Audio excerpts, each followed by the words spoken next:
मंदिर हमारा, चंदा हमारा, चोरी किया हमारे लोगों ने, और तुम लोग खामोखा ड्रामेबाजी कर रहे हो। वो तो अपनी ठाट मस्ती कर रहे हैं। उन शहरी चंदा की रखवाली करने वालों के बच्चे विदेश में पढ़ रहे हैं और चंदा चठाने वालों के बच्चे पंचर लगा रहे हैं, ठेला पेल रहे हैं, ठेली लगा रहे हैं, पन्नी चुग रहे हैं, दवाई टाइम पर नहीं मिल रही, उनको कलम नहीं मिल रहा, पेंसिल नहीं मिल रही। चंदा देने वालों का ये हालत, चंदा लेने वालों के बच्चे विदेश में। लेकिन शहरी हिंदू मुस्लिम संस्थाओं के चंदे को इकट्ठा कर देश में निस्वार्थ निःशुल्क स्कूल खोलने चाहिए और निःशुल्क अस्पताल खोलने चाहिए, ये मेरी मांग है। लेकिन मोदी जी ने एक दिन खुले मन से कहा था अपने स्पीच में कि जितने भी काले धन वालों की लिस्ट है वो मेरे पास है। तो क्या चंदा जो गबन जो किए हैं, जो हड़प लिए भगवान श्री राम के मंदिर से दान, उनकी लिस्ट क्यों नहीं जारी कर देते मोदी जी? देखिए, मोदी जी इसलिए नहीं जारी कर रहे क्योंकि उन्हीं की मंडली के लोग चोर हैं। अब जब उन्हीं की मंडली के लोग चोर हैं, अरे वो चौकीदार है। चौकीदार नहीं, देखो फिर वही बात, चौकीदार होते तो चोरी ना होती, चौकीदार होते तो चोरी ना होती। मोदी जी कहते हैं 2019 में मैं भी चौकीदार। मोदी जी तो कुछ भी कहते रहे, मोदी जी ने पूरे 12 साल के 14 साल के उसमें 2 बात सही कही है।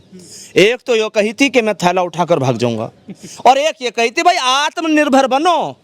देश को पहले ही सरकार बनते ही चौकस कर दिया था। अब उनकी कोई बात ना समझे तो मोदी जी सबके कान में जाके तो कहने के नहीं कि अपना इंतजाम कर लो। उन्होंने पहले ही कह दिया था आत्मनिर्भर बनो। अब देश उनकी बात को ना समझे तो बेकार। वो तो पहले कह चुके, मंदिर भी लूटेंगे, रेलवे अड्डे भी लूट जाएंगे, हवाई अड्डे भी उड़ जाएंगे, सारी संस्थाएं प्राइवेट हो जाएंगी। भैया आत्मनिर्भर बन जाओ। अब मुझे पता नहीं अगला नंबर कौन सा होगा लूटने का। जब मंदिर भी लूट गया, इसे चोरी नहीं कहूंगा मैं। चोरी तो 1 बार होगी, 2 बार होगी, 3 बार होगी। पहले डकैती डालते थे पिस्टल की नोक पर और तलवार की नोक पर, लाठी की नोक पर। इन्होंने आस्था के नाम पर 40 दिन में 70 बार मंदिर को लूट लिया। मुगल को भी पीछे छोड़ दिया। ये तो गजनी भी नहीं है सर, वो तो विदेशी थे। इन्होंने मुगलों को, गजनबी को, मतलब सबको पीछे छोड़ दिया। रिकॉर्ड बना दिया, रिकॉर्ड बनाने में लगे हुए हैं। ये रिकॉर्ड बनाने में लगे हुए। इन्होंने मंदिर में भी रिकॉर्ड बना दिया कि हम 40 दिन में 70 बार चोरी कर सकते हैं। चंपत राय जो है चंपत हो लिए आराम से। हाँ बिल्कुल हो लेंगे, क्योंकि जब उनके ऊपर हाथ है ना सबका। इनकी उम्र लोटे में जाने की हो रही है, ये मंदिर से लोटा चुरा रहे हैं। देखिए मैं क्या बताऊं, ऐसी कौन सी इनको पैसे की भूख है, ऐसी कौन सी जरूरत है कि कहते हैं हम राम नाम के हैं। मैं कहता हूं तुम राम के नाम पर आराम के हो। आराम यानी कि आराम परस्ती चाहते हो, राम के नाम पर आराम परस्ती चाहते हो, करना कुछ नहीं चाहते। वहाँ जो चंदा गया हुआ है, जब भव्य मंदिर का उद्घाटन हो रहा था, हमारे बिजनौर से भी लोग गए थे। वो बेचारे मजदूरी कर करके लोग जा रहे थे कि वो कहते हैं कि मुगलों ने मंदिर लूटे।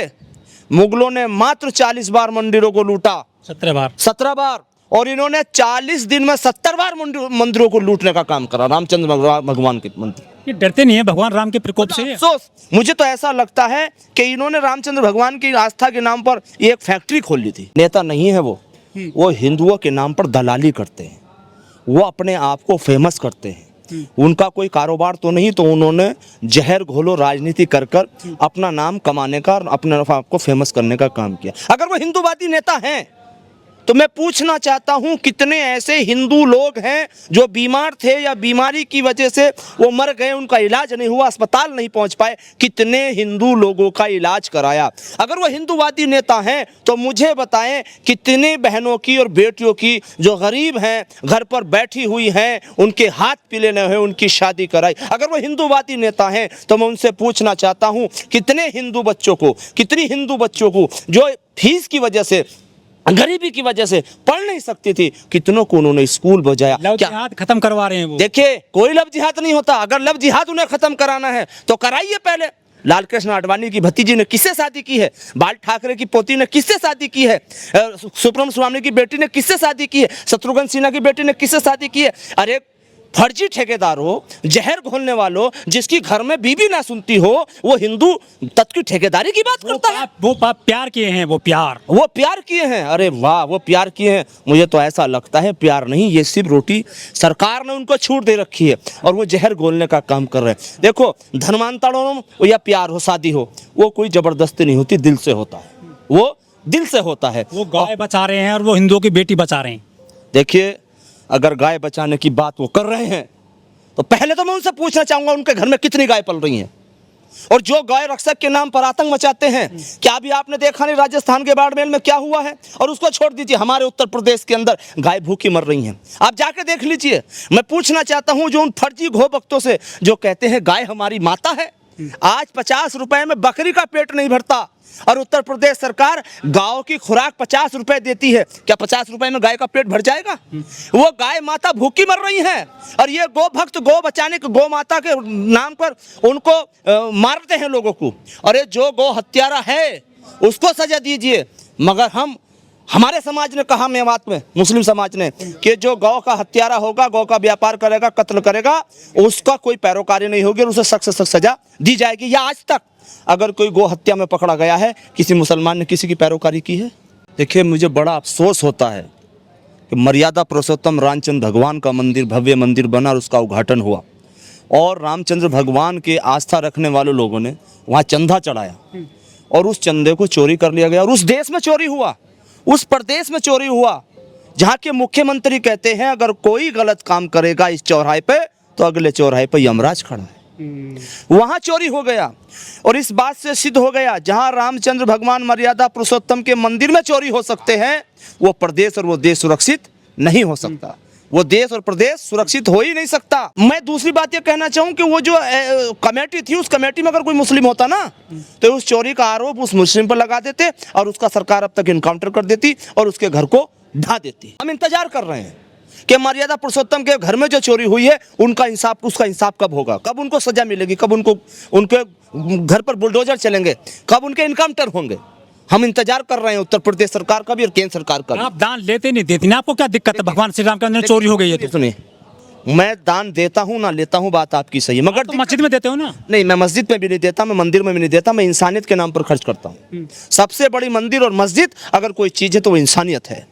मैं इसलिए परेशान हूँ कि वो हमारे उत्तर प्रदेश का और हमारे हिंदू भाइयों की आस्था का मामला है और मेरा हिंदू भाई की अगर आस्था मेरे अंदर है तो मेरी आस्था मेरे हिंदू भाई के अंदर है। मैं ऐसे भारत के अंदर रहता हूँ। मंदिर में जो गबन किए हैं, जिन पे आरोप लग रहा है, जिन पे मुकदमा हो गया है, जो अरेस्टिंग हुई है, वो सारे के सारे या तो ब्राह्मण है या अपर कास्ट है। सर वो देखिए, मैंने क्या कहा, इस देश को 15% लोग ही कि कुछ लोग 15% में कुछ लोग ही लूट कर खा रहे हैं, बाकी ओबीसी एससी और संख्यक जो वो तो सिर्फ कमा रहा है, देश के लिए कमा रहा है और वो जो 5-6% लोग बैठे हैं वो लूट कर खा रहे हैं। उनको मंदिर से मतलब है, ना मस्जिद से, ना सरकार से। इस देश को जिसका मौका लग रहा है वो सब लूट कर खा रहे हैं। बस कुछ देशभक्त और ईमानदार अधिकारी और कर्मचारी ऐसे हैं, नेता भी कुछ ऐसे जो ईमानदार है बच रहा, वरना नेता भी 20% कमीशन की लड़ाई लड़ रहे हैं। इलेक्शन इसलिए लड़ रहे हैं आज जो एक ट्रेंड बन गया है चुनाव लड़ने का, ईमानदार नेता कहाँ रहे हैं? ईमानदार नेता ही नहीं रहे, सब जनता की गाढ़ी कमाई लूट रहे हैं। जबकि 5 रुपए का अगर 10 रुपए का साबुन डेटॉल टाटा बिरला लेता है तो 10 रुपए का मुझे मिलता है। मंदिर के गबन में बड़ी मछलियां जो है रास्ते से निकल ली हैं, आराम से क्लीन चिट मिल गई है चंपत राय को, और वो जो छोटी मछलियां पे फंस गई हैं। वो ऐसा ही होता है हर बार। इंसाफ का तो अब मिलना मुश्किल ही हो गया है। जो बेचारे बेकसूर होंगे वो फंस जाएंगे और जो कसूरवार होंगे वो बच जाएंगे। तो ये कानून नहीं है। जब वो राम मंदिर की चोरी में असली चोरों को सजा नहीं दे सकते तो आप बता दो वो इस काम में और किसी को सजा दे सकते हैं? या जाति देखकर, धर्म देखकर इंसाफ दिया जाता है? भेदभाव कर रहे हैं क्या? मैं योगी जी को ये तो नहीं कहूँगा भेदभाव कर रहे हैं, मगर योगी जी इंसाफ सही नहीं कर रहे हैं। क्षत्रिय राम के घर में चोरी हुई है सर। क्षत्रिय राम की मैं ये तो कह रहा हूँ, योगी जी इंसाफ सही नहीं कर रहे हैं। जिसके राज में मैंने पहले भी कहा रामचंद्र भगवान मर्यादा पुरुषोत्तम के मंदिर में चोरी हो गई हो तो वहाँ कौन सुरक्षित है? राम राज्य है, अमृतकाल है सर। हाँ, राम राज्य ऐसा होता है। ऐसा होता है कि राम राज्य के रामचंद्र भगवान के मंदिर में चोरी हो गई। राम राज्य ऐसा होता है कि सड़कों पर माँ बहनों की इज्जत लूटी जा रही है। राम राज्य ऐसा होता है कि डकैतियां हो रही हैं। राम राज्य ऐसा होता है? राम राज्य तो ऐसा होता है कि रामचंद्र भगवान के राज्य में शेर ने और बकरी ने एक घाट पर पानी पिया है। वहाँ कोई भेद और भाव नहीं था। जब रामचंद्र मर्यादा पुरुषोत्तम भगवान वनवास से लौट कर आए थे और जब उनके स्वागत के लिए दुनिया वहाँ की प्रजा गई थी तो क्या मुसलमान घर में बैठे थे? भगवान श्री राम ने सबरी के झूठे बेर खाए थे, लेकिन ये चंदा चोर भगवान श्री राम का नाम का चंदा ही खा गए। श्री कृष्ण माखन खाते थे, लेकिन मथुरा में भी जो है चंदे का खेल चल रहा है।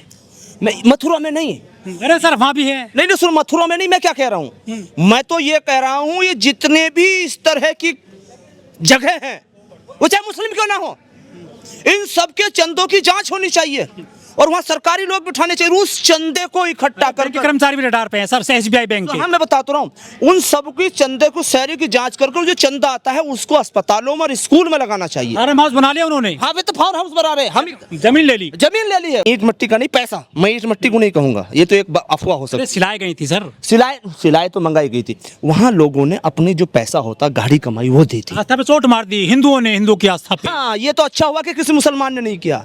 अब मैं कहता हूँ देश के मुसलमानों बुलडोजर आता नहीं तो? नहीं बुलडोजर नहीं, अपने उसको इनकाउंटर कर दिया जाता। आप बुलडोजर की बात, इनकाउंटर आपने देखा नहीं खोड़ा में? तो गाड़ी नहीं पलटेगी क्या अब? नहीं कुछ नहीं होगा भाई, हमने क्या किया, कुछ नहीं होगा।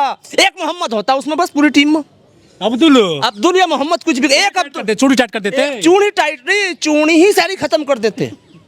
यही तो इस देश का, हम ये कहते हैं जो गुनाहगार है उसको सजा दो संविधान के दायरे में।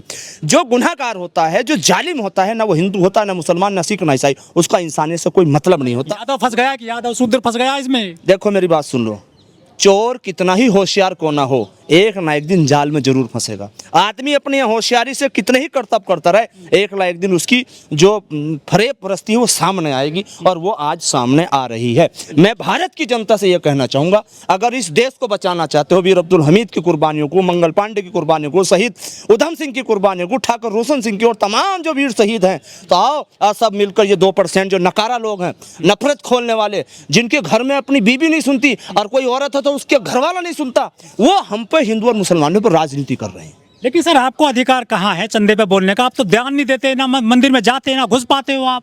अधिकार की बात नहीं है, इंसानियत और तो बोले हिंदू बोले। सुने, अब हिंदू चुप रहेंगे तो हम क्यों नहीं बोलेंगे? ये क्या मतलब रह गया? आप मस्जिद में बोलो। सुनो, मस्जिद में क्यों बोला रहे? हमारे मुसलमान रहते नहीं क्या अयोध्या में? अयोध्या में मुसलमान रहते नहीं क्या? अगर मंदिर, अगर एक बात सुनियो, हमारे बहुत सारी मस्जिद ऐसी है जो आज भी हिंदू उस मस्जिद के मुतवल्ली हैं। बहुत सारी मस्जिद इस भारत के अंदर हैं, उनका रेख देख खर्चा पर्चा हमारे हिंदू भाइयों के हाथ में है। जिन्होंने गोली खाई थी इस राम मंदिर के लिए, उनका क्या होगा? क्या उन्हें जो है वो मिल गया न्याय? उन्हें न्याय, उनका तो पता भी नहीं बेचारा। क्या उन्हें अधिकार मिला? जिस आस्था के साथ वो गए थे, मैं तो ये कहना चाहता हूँ, और कहा भी मैंने पहले, जिन राम भक्तों ने गोली खाई थी और वो शहीद हो गए थे, मैं शहीद कहूँगा अपनी आस्था के लिए, सबसे पहले मंदिर के कमेटी को उन लोगों के बच्चों का तरफ रुख करना चाहिए था, मगर नहीं किया रुख। क्यों? क्योंकि ये सब राजनीति है, और राजनीति दूसरों के खून बहाकर और लोगों को लड़ाकर और उनकी लाशों पर, कंधों पर पैर रखकर आगे बढ़ने का काम किया जाता है। जो धीरेन्द्र शास्त्री वो तो कह रहे हैं पर्ची निकाल देते हैं, वो भी चुप है इस मामले पर। नहीं, मैं तो अफसोस के साथ कहता हूँ, धीरेन्द्र शास्त्री की पर्ची कहाँ चली गई, उसे पता नहीं चला। 40 बार चोरी में, 40 दिन में 70 बार चोरी, अब कहाँ गई? पाकिस्तान का हमला होता, धीरेन्द्र शास्त्री की पर्ची गुम, क्या मतलब रहेगी?